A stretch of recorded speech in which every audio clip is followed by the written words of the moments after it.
Hi everyone! Welcome to my YouTube channel. For today's video ay magluluto tayo ng manok na may upo.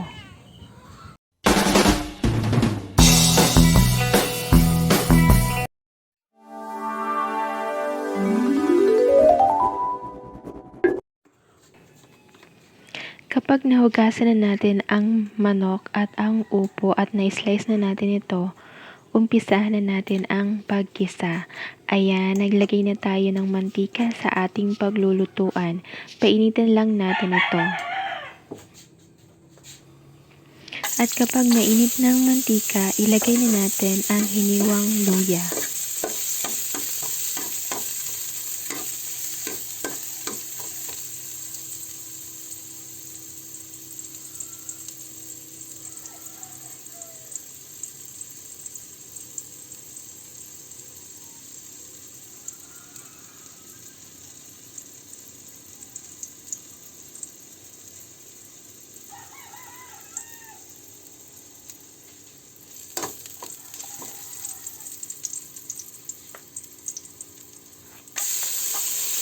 Maglagay na rin tayo ng hiniwang bawang.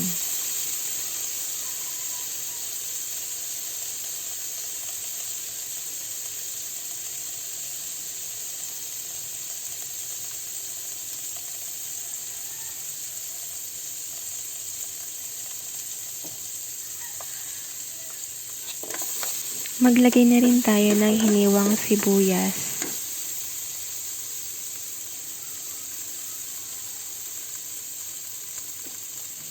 Gisahin lang natin yan.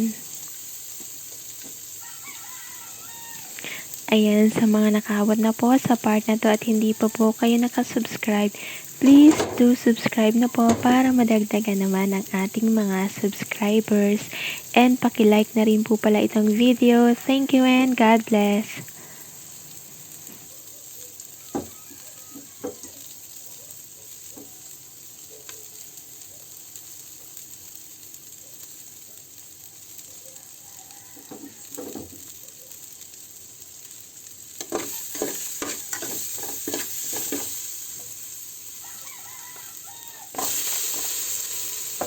Maglagay na rin tayo ng hiniwang kamatis.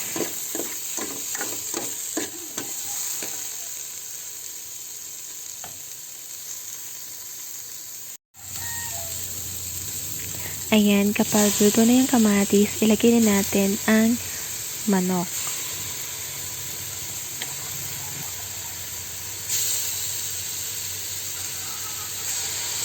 Ayan, lutuin lang natin ng ilang minuto ang manok. Hayaan lang natin yan para maluto or mag light brown ang ating manok. Ayan, medyo light brown na yung ilalim. Baliktarin na natin ito.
Lagyan natin ng 2 tablespoon ng patis.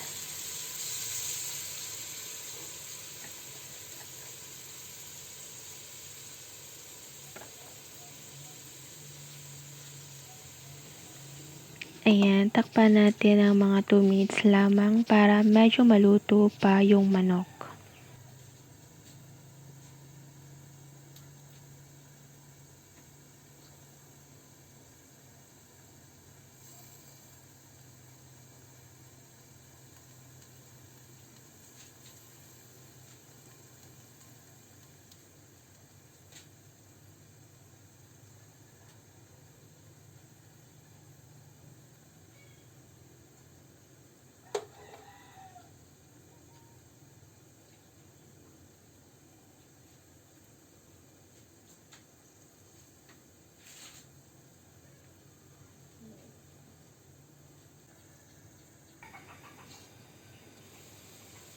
Ayan, after 2 minutes, okay na ang ating manok.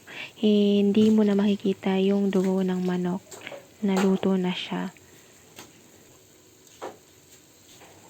Ayan, lagyan na natin ng durog na paminta.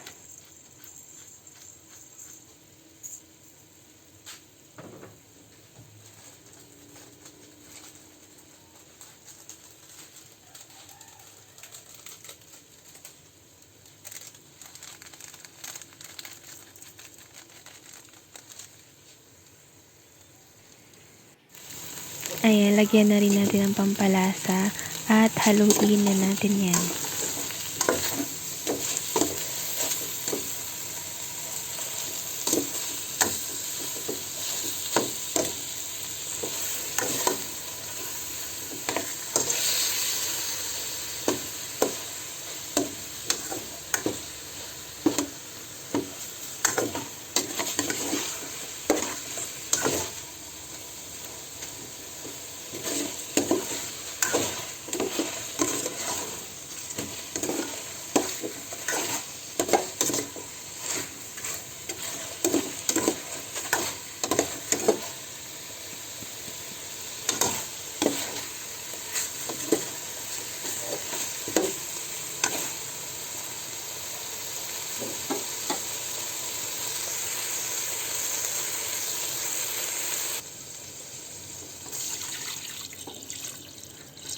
Ayan, sa part na to, maglagay na tayo ng tubig at takpan na natin para mas mabilis kumulo.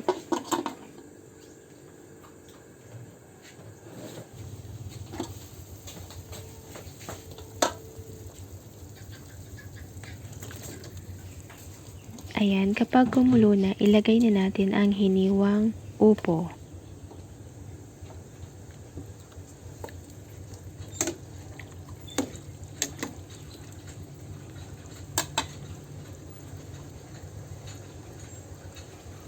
Ayan, lagyan natin ng sili. Ayan, takpan natin para mas mabilis maluto ang ating upo. Ayan, kapag kumulo na, haluin natin yan.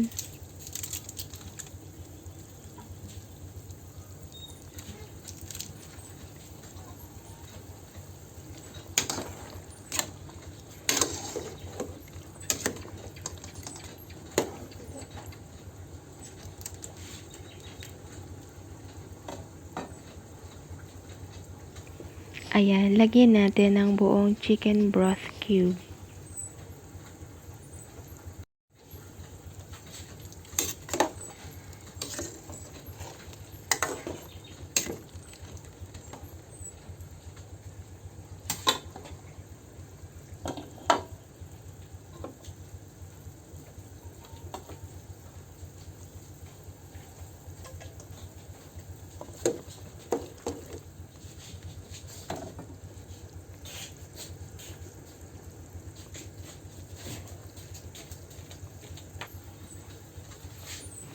Lagyan din natin yan ng dahon ng sili. Nagdadagdag kasi yan ng bango sa ating niluluto. Hayaan lang natin yan na kumulo.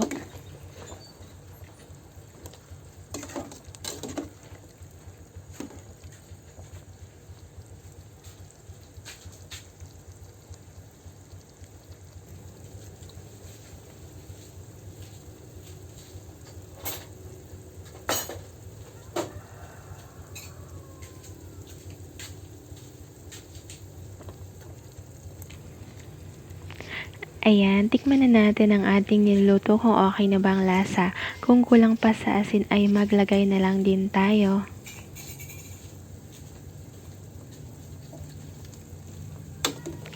Ayan, tapos na tayo magluto.